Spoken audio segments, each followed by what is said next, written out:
Hi friends and welcome to Career Kul, the educational Gurukul.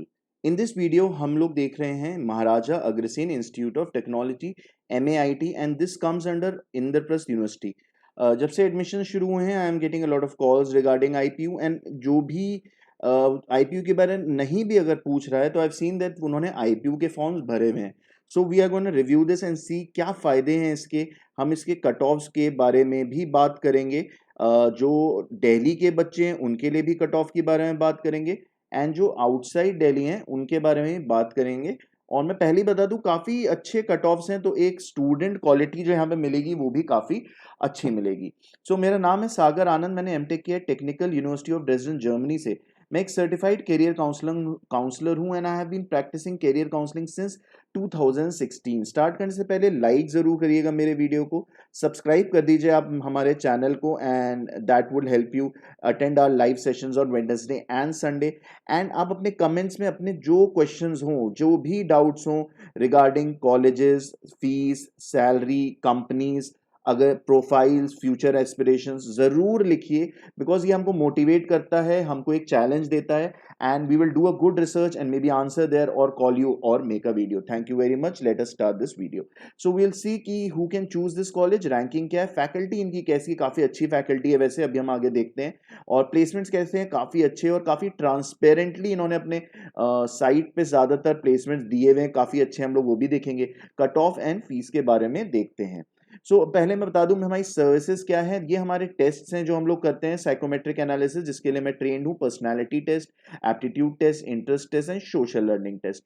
ये सब मिला के हम लोग बताते हैं कि कौन से करियर्स आपके लिए अच्छे हो सकते हैं। उनमें हमारे जो पैकेजेस हैं, आप 3 टेस्ट और करियर काउंसलिंग, 2 टेस्ट और करियर काउंसलिंग, केवल यूनिवर्सिटी सिलेक्शन भी ले सकते हैं, पेरेंटल कंसल्टेशन, अगर आप पेरेंट हैं, आप चाहते हैं तो हम आपको भी थोड़ा सा आइडिया दे सकते हैं ये टेस्ट के बारे में, so that you can guide your students, your children. And study abroad के बारे में हमारे पैकेजेस हैं जो आप नीचे दिए गए डिस्क्रिप्शन के नंबर में मैसेज व्हाट्सएप करके पूछ सकते हैं। ठीक है, सो लेट अस स्टार्ट कि who can choose. Number 1, Delhi students. तो दिल्ली स्टूडेंट्स की जो प्रेफरेंस ऑर्डर रहता है, कहीं ना कहीं NSIT हो गया और DTU हो गया, उसके बाद NIT हो गया, IIIT हो गया। अगर आप ये सब माने चलिए, इसे मैं एक ही लेवल पे अगर NSIT और DTU को रख दूं, लेकिन इन सब के बाद IP यूनिवर्सिटी ही आता है और IP यूनिवर्सिटी में टॉप के कॉलेज में MAIT और सूरजमल आएगा। तो उनके लिए तो डेफिनेटली ये चूज करना बहुत अच्छा है। अगर आपको NITs में, IIITs में नहीं मिल रहा है CS, आपको VIT में भी नहीं मिल रहा है, आपको बिट्स में भी नहीं मिल रहा है, और बिट्स का मतलब ये नहीं मैं कह रहा कि बिट्स VIT से अच्छा है, बिट्स उसके पीछे ही है। और उसके बाद अगर आपको SRM में भी नहीं मिल रहा है, यहाँ तक मैं SRM से हल्का सा ऊपर ही इसको रखूंगा बिकॉज ऑफ द कॉस्ट, तो आप फिर यहाँ पे ज़रूर देखिए कॉलेज, क्योंकि ये दिल्ली में इनकी फैकल्टी काफ़ी अच्छी है जो हम अभी देखने वाले हैं। एंड थर्ड, अगर आपको कम बच्चों में पढ़ना है, अगर आपको बहुत ज़्यादा एंग्जाइटी होती है बहुत ज़्यादा भीड़ देख के एंड बड़े बड़े कॉलेज देख के, तो आप यहाँ पे पढ़िए। ये एक बहुत अच्छा कॉलेज है, एक कम बच्चों का अच्छे क्वालिटी का कॉलेज है, आराम से चैन से आप पढ़ सकते हैं इस कॉलेज में। सो लेट अस सी कि यहाँ की फैकल्टी कैसी है। तो फैकल्टी का थोड़ा सा मैं डेटा दे दूं, मैं कंप्यूटर साइंस के बारे में ले रहा हूँ। अगर आप चाहते हैं कि हम इनकी कोई और फैकल्टी जैसे कि मैकेनिकल या फिर ट्रिपल आप इनके बारे में जानना चाहते हैं, तो आप हमको मैसेज कर सकते हैं, हमारे नंबर पे व्हाट्सएप कर सकते हैं या कमेंट छोड़ सकते हैं, we will tell you. CS के जो फैकल्टीज हैं टोटल 33 फैकल्टीज हैं, प्लस कुछ 4 फैकल्टीज फर्स्ट ईयर के हैं। बस इन 33 में से 7 PhDs हैं, 7 ऑलरेडी PhD कर चुके हैं। ठीक है, उसके बाद 10 ऐसे हैं जो परस्यू कर रहे हैं, जो मतलब अभी PhD कर रहे हैं, तो मतलब आने वाले 3-4 साल में 17 ऐसे लोग हो जाएंगे जिन्होंने PhD करी हुई होगी, तो ये काफी अच्छा एक नंबर हो जाएगा। उसके बाद इनके पास 14 ऐसे स्टूडेंट्स हैं, मतलब टीचर्स हैं सॉरी, जिन्होंने MTech ऑलरेडी किया हुआ है।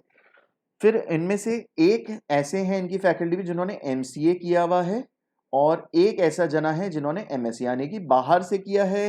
उन्होंने एग्जैक्टली लिखा नहीं है, या तो बाहर से किया है या हो सकता है IIT चेन्नई से किया हो या फिर बॉम्बे से किया हो, क्योंकि वहां पे भी MS होता है बट वहां पे लिखा हुआ नहीं है। तो ठीक है, ये मत समझिएगा इन्होंने चेन्नई से किया है, क्योंकि वहां स्पेसिफाइड नहीं है। जितनी भी इनकी फैकल्टीज हैं उनका एक एवरेज अगर हम देखें तो 8 से 10 साल से ऑलमोस्ट यहाँ पर हैं। मैंने किसी भी प्राइवेट कॉलेज में अभी तक नहीं देखा, कुछ जगह रहता है बट यहाँ पे ऐसा है कि लोगों ने 1999 से ज्वाइन किया हुआ है, जब से ये खुला है कॉलेज, और अब से अब तक यहाँ पर हैं। कई लोग यहाँ पे 2008 2009 के हैं एंड 2011 के हैं। तो ये जो चीज़ है कि लोग काफ़ी टाइम से यहाँ 8-10 साल एवरेज काम कर रहे हैं, ऐसा कोई नहीं है जो 2-4 साल में छोड़ गया है। तो इसका मतलब मैनेजमेंट अच्छा है, बहुत प्रेशर नहीं डाल रहा है, प्राइवेट कॉलेज होने के बावजूद ये नहीं कह रहा कि आपको you have to be on your toes all the time. तो क्वालिटी ऑफ एजुकेशन आप एक अच्छा मान सकते हैं। तो इनका एक एवरेज टाइम जो यहाँ फैकल्टी पुराने जितने हैं वो 8-10 साल है, और ये बहुत अच्छा इंडिकेशन है। नहीं तो नॉर्मली 4-5 साल रहता है, उसके बाद फैकल्टी चेंज कर लेते हैं। तो अगर आप फैकल्टी इनके देखेंगे तो इनके जो एचओडी हैं वो JIIT-U से, उन्होंने नोएडा से PhD करी हुई है। उसके बाद आप फैकल्टी देखिए, इन्होंने JIIT नोएडा से कर रही हैं, एमटेक इन्होंने DTU से किया हुआ है, अच्छा चीज़ है, नॉट बैड। NIT कुरुक्षेत्र से किया हुआ है, अच्छी चीज़ है। एंड देन इन्होंने ये जो है, इन्होंने MS सॉफ्टवेयर सिस्टम्स किया है, जिनकी मैं बात कर रहा था, जो एग्जैक्टली मेरे को नहीं समझ में आया एग्जैक्टली कौन से कॉलेज से हैं, बट ठीक है MS है।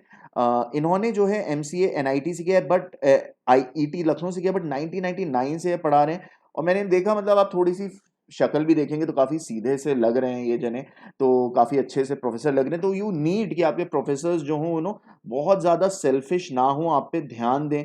ये जो कल्चर था ये पहले बहुत ज़्यादा था, तो आप चाहते हो कि ऐसे प्रोफेसर सेल्फिश ना हो, आपकी हेल्प करें और आपका गाइडेंस आपको दें। दूसरी चीज़, आप एक प्रॉब्लम आपकी समझें कि हर बच्चा कंफ्यूज होता है बीटेक में कि हम क्या करेंगे, तो आपको वो एक अच्छी तरह से गाइड करें, क्योंकि वो वहाँ से पहुँच चुके हैं। तो आप उनकी एजुकेशन के अलावा थोड़ा-सा अगर उनसे बात कर सकें, बात तो नहीं कर पा रहे हैं खैर, लेकिन हम यहाँ देख रहे हैं कि ठीक है, मेरे को तो अच्छे लग रहे हैं।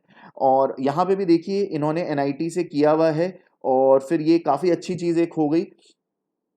इन्होंने जो है दिल्ली कॉलेज ऑफ इंजीनियरिंग से एमटेक किया हुआ है, प्लस अगेन फोटोज जो इन्होंने दिए हैं बहुत ज़्यादा, आप देखेंगे बहुत ज़्यादा ऐसा नहीं है ना, उनके कॉलेज ने कहा है कि नहीं एकदम हमें प्रोफेशनल फोटोज ही चाहिए, स्माइल भी मत करिए। तो ये जो कल्चर बता रहा है, जो मेंटालिटी बता रहा है, ये मतलब क्वालिटी फोकस ज़्यादा है, instead of impression, image formation, कि हम नहीं, हम ऐसे लोग हैं, हम ऐसे हैं, वो ऐसा नहीं दिखाना चाहते। So this is good enough for me, this is good enough for me. And ये भी थापड़ यूनिवर्सिटी से एमटेक है, विच इज़ गुड इनफ, अच्छा है ये। और दिल्ली कॉलेज ऑफ इंजीनियरिंग, तो सब लोग अच्छी जगह से ही आ रहे हैं। और दूसरी चीज़, अगर आप दिल्ली के स्टूडेंट हैं तो आपको इनके साथ कनेक्ट करने में काफ़ी आसान रहेगा, क्योंकि लग तो यही रहा है कि इन लोगों ने अगर DCE से किया है और वहाँ रहे हैं, तो ये दिल्ली के कल्चर को काफ़ी समझ रहे होंगे।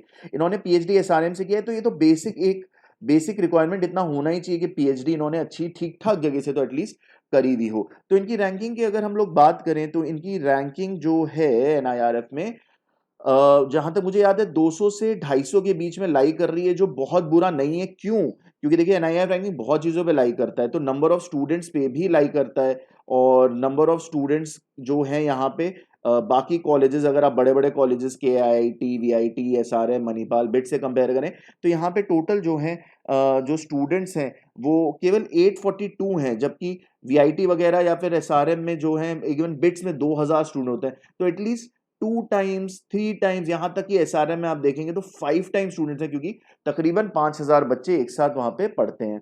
ठीक है, अब इनके प्लेसमेंट्स में आते हैं, तो प्लेसमेंट्स में आप देखिए इस साल का 10 लाख 10 लाख 10 लाख 10 लाख 10 लाख 10 लाख, तो काफ़ी सारे लोगों को 10 लाख मिला है। 1 2 3 4 5 6, तो 1 2 3 4 5 6 6 12 हो गए, तो 12 स्टूडेंट्स को 10 लाख मिला है। तो इन्होंने साफ-साफ यहाँ पे लिख दिया है। और हम लोग प्लेसमेंट्स में एक और काम करते हैं कि हम लोग थोड़ा-सा इनके सारे ईयर्स के प्लेसमेंट ही देख लेते हैं, कैसे हैं। तो ये देखिए, यहाँ पे सबसे ज़्यादा यहाँ पे एसेंचर आ रही है, ठीक है? तो एसेंचर काफ़ी अच्छी कंपनी है, और आप देख सकते हो, मतलब TCS और एसेंचर, मतलब TCS से पहले आ रही है एसेंचर। इन्फोसिस भी आती रही है, काफ़ी बच्चे ले गई है, और विप्रो थोड़ा कम आती है। लोग बोलते हैं, मतलब लोग बोलते हैं मास रिक्रूटर, मुझे ये टर्म नहीं अच्छा लगता, बिकॉज़ ठीक है, टेक्निकली मास रिक्रूटर हो सकता है TCS, बट वो जो टोन होती है कि उसे नीचा दिखाने वाला कि यार मास रिक्रूटर है, तो दिस इज़ नॉट नाइस। वो काफ़ी बड़ी कंपनीज़ हैं, आप अपना करियर वहाँ इन सारी कंपनीज़ में बहुत अच्छे से बना सकते हैं। दीज आर रियली स्टार्टिंग के लिए बहुत अच्छी कंपनीज़ हैं ये। तो उन्हें उस टोन में उस तरह से ग्रेड ना किया जाए, बिकॉज़ वो इंडिया की काफ़ी बड़ी कंपनीज़ हैं, और जो लोग 10-10 12-12 लाख पैकेज दे रही हैं, उनसे भी काफ़ी बड़ी कंपनीज़ हैं। ठीक है, अमेज़न, गूगल से नहीं अच्छी हैं, बट वो एटलीस्ट इंडिया की कंपनीज़ हैं। You should at least try and give a small respect to them. ठीक है, तो TCS यहाँ आती नहीं है उतना ज़्यादा, जैसे 22 बच्चे ही लेके गई है। ये वाली जो कंपनी है, आप इसके बारे में देख सकते हो, इस साल इन्होंने काफ़ी लेके गए हैं, और आप देखते जाइए नीचे, तो काफ़ी अच्छे प्लेसमेंट्स इनके हैं, 6 लाख 10 लाख। लेकिन कम बच्चों के हो रहे हैं। बट अच्छा जा रहा है, अच्छा है, कोई बुरा नहीं है, अच्छी ठीक ठाक कंपनी है। हिटाची भी आई है, एक बार लेके गई है। बॉस्टन कंसल्टिंग आई है, एक बार लेके गई है। HSBC आके लेके गई है एक बार।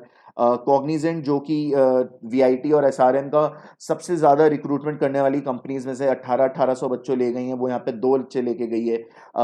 टाटा पावर भी आई है, 8 बच्चे लेके गई है, अच्छी कंपनी है। अमेजॉन एक बार आई है, 28 लाख का पैकेज दी है। तो ये ओवरऑल आप इनका पैकेजेस देखेंगे और प्लेसमेंट देखेंगे तो कोई बुरा नहीं है। यहाँ तक कि सैमसंग भी आके एक बच्चे लेके गई है। और जो है एंग्लो ईस्टर्न जो मर्चेंट नेवी की कंपनी है वो भी यहाँ से रिक्रूट करके गई है। सो वो ये काफ़ी एक अच्छी प्रोफाइल होगी। इसको आप काफ़ी ट्रस्ट कर सकते हैं। मैं कहूँगा ये एक जो कॉलेज है मेरे को काफ़ी ट्रस्ट वर्दी लगा। मुझे इसमें कोई भी ऐसी बहुत बुरी चीज़ नहीं दिखी। प्लेसमेंट अब हम इनका MHRD के जो डेटा सबमिटेड है वो देख लेते हैं थोड़ा सा।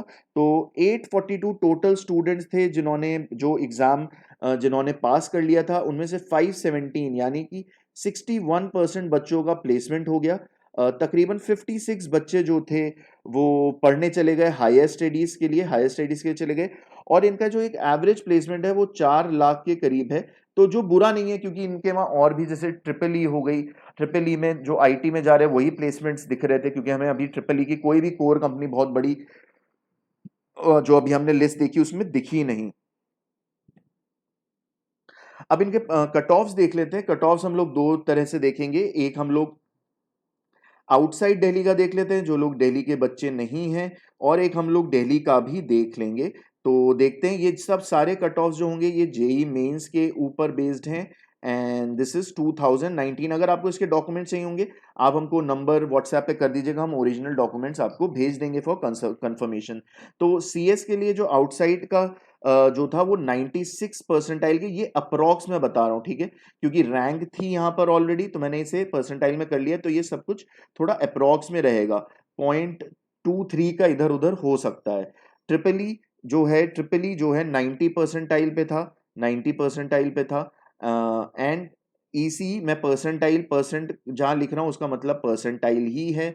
तो EC जो था वो 93.8 परसेंटाइल पे था कट ऑफ।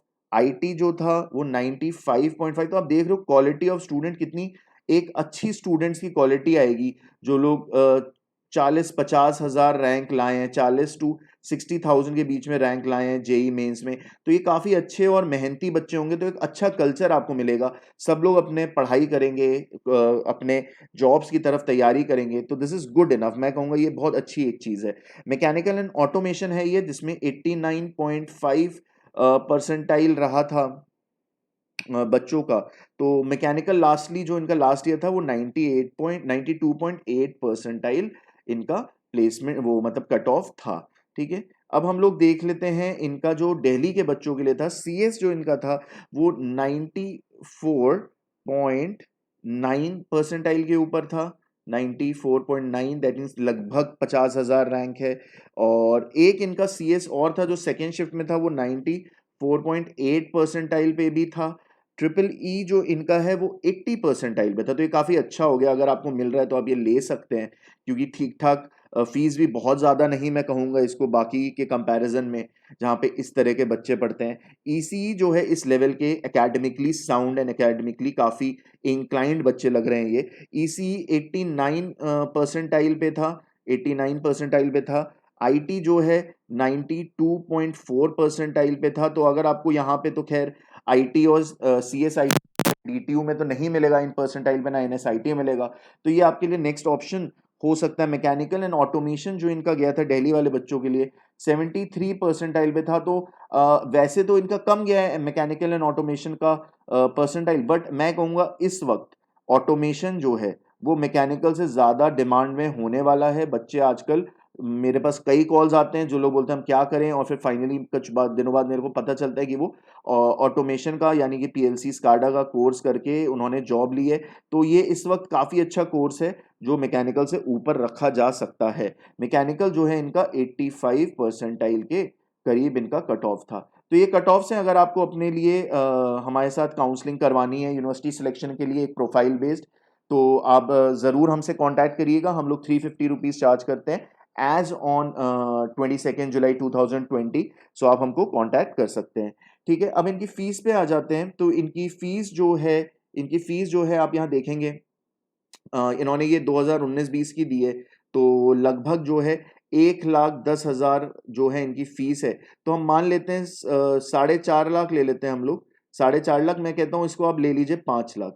5 लाख अगर लेते हैं, और अगर आप बाहर रहना चाहते हैं, अगर आप बाहर रहते हैं आसपास, तो थोड़ा सा आप और सेव कर लेंगे, क्योंकि इनके हॉस्टल्स थोड़े महंगे हैं। अगर आप डबल सीटर विदाउट एसी लेंगे तब भी 1.5 लाख के करीब पड़ जाएगा। 1.5 लाख का मतलब है 6 लाख, तो ये आपको 11 लाख का पड़ेगा। बट अगर आप थोड़ा सा सस्ता भी लेंगे तब भी आपको ये है कि 9 लाख तक का ये कॉलेज मिल जाएगा। बट अगर आप 11 लाख भी लेते हो, 11 लाख भी लेते हो, तो अगर मैं ग्राफिक एरा यूनिवर्सिटी से कंपेयर करूं तो वो 13-14 लाख जाएगा ही जाएगा, ज्यादा ही जाएगा। यूपीईएस भी भाई 14-15 लाख जाएगा जाएगा। वीआईटी अगर आप लेना चाहते हो, अगर आपको सीएस नहीं मिल रहा है या चेन्नई मिल रहा है, तो भाई वो भी 14-15 लाख, या कैटेगरी ऊपर हुई तो भाई 20 लाख तक भी जा सकता है। एसआरएम भी भाई 14-15 लाख जाएगा ही जाएगा, प्लस ट्रैवलिंग और इतना दूर है, कल्चर में एडजस्टमेंट है। मणिपाल तो 20 लाख चला जाएगा। मैं बिट से नहीं कंपेयर करूंगा, बट स्टिल इस रैंक पे अगर आपको निरमा मिल रहा है तो वो भी इतने का ही है। और अगर आप दिल्ली के तो आप डेफिनेटली इसे प्रेफर करेंगे। तो ये सस्ते कॉलेजेस में ही आएगा, क्योंकि अगर आप यूपी के टॉप कॉलेजेस जिनमें टॉप के बच्चे जाते हैं, तो उनकी भी फीस 8-10 लाख तो होती ही होती है। ये दिल्ली में है, आपको अपॉर्चुनिटीज ज्यादा है इंटर्नशिप की, तो ये कोई बहुत बुरा नहीं है। ठीक है, तो अब हम लोग थोड़ा सा देख लें एक बार शॉर्ट में कि भाई मेंस का आपको फॉर्म आपने भर ही दिया होगा, आपने अभी आप वेट कर रहे होंगे इसके नेक्स्ट एग्जाम की। बिट्स का देखिए होता है नहीं होता। वीआईटी में आप लोगों ने अपने मार्क्स भेज दिए होंगे, एसआरएम में मार्क्स भेज दिए होंगे।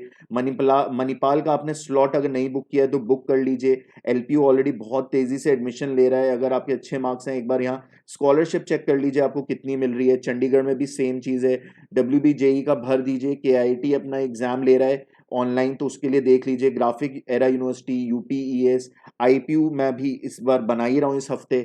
एमएचसीईटी में कई कॉलेजेस हैं जिनमें आप अलग से भर सकते हो, जैसे कि पुणे में सिंघड़ हो गया। शिवनादर यूनिवर्सिटी का सीएस खत्म हो गया है, कुछ बच्चों को ईसी दे रहे हैं, नहीं कभी कभी ईसी नहीं दिख रहा है एप्लीकेशन में। तो ऑल टुगेदर ये सब मैं होप कर रहा हूँ आपने भर लिया हो। मैं एक थोड़ा सा बता देता हूँ बस, एक बार रीफॉर्मुलेट कर दे रहा हूँ पूरी चीजें जो अब तक बताई हैं। कि जो रैंक है एमएआईटी की 200 से 250 है। फैकल्टी बहुत ज्यादा स्टेबल है, काफी सालों से पढ़ा रही है, और ये बहुत अच्छी चीज है, क्योंकि नहीं तो हर बार फैकल्टी बदलती है तो जो स्टूडेंट्स हैं उनका डेवलपमेंट नहीं हो पाता, एक रिलेशनशिप नहीं बन पाता, तो बहुत अच्छे से गाइडेंस नहीं हो पाती। लास्ट डेट इनकी 31 जुलाई है वैसे, तो आप भर दीजिए। प्लेसमेंट का 61% है, with 4 lakh per annum as there salaries. ठीक है, तो दिस इज गुड इनफ। तो जरूर लाइक करिए, वीडियो सब्सक्राइब करिए, एंड अगर कोई भी आपको हमारे से गाइडेंस चाहिए तो गूगल फॉर्म दिया गया है, हमारा नंबर दिया गया है। Do write to us on WhatsApp. Thank you very much.